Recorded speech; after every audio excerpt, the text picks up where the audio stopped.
Hi friends, ఈరోజు అయితే మా ఫ్రెండ్ కాల్ చేసి కనకదుర్గమ్మ గుడిలో మొక్కు తీర్చుకోవాలన్నాడు. సో మేమైతే కొబ్బరికాయలు అయితే తీసుకోవడానికి వచ్చాం. ఇంకా కొబ్బరికాయలు తీసుకుని కనకదుర్గమ్మ గుడికి అయితే స్టార్ట్ అయిపోయాం. ఇంకా ఫుల్ ట్రాఫిక్ అయితే జామ్ అయిపోయింది.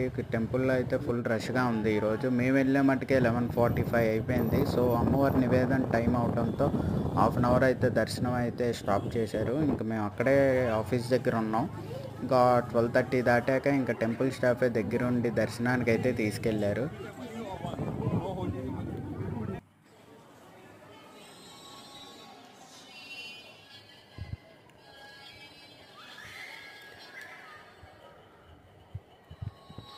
దర్శనం అయితే కంప్లీట్ అయిపోయింది ఫ్రెండ్. ఇప్పుడే బయటకు వచ్చాము. ఇంకా ఇక్కడ మల్లేశ్వర స్వామి టెంపుల్కి వెళ్ళాక అక్కడే కొబ్బరికాయలు మొక్కు అయితే తీర్చుకోవాలి. ఇంకా అక్కడ కొబ్బరికాయలు మొక్కు తీర్చేసుకున్నాక ఇంకా ఉపాలయాలన్నీ దర్శనం చేసుకుని ఇంకా రిటర్న్ అయిపోతాం.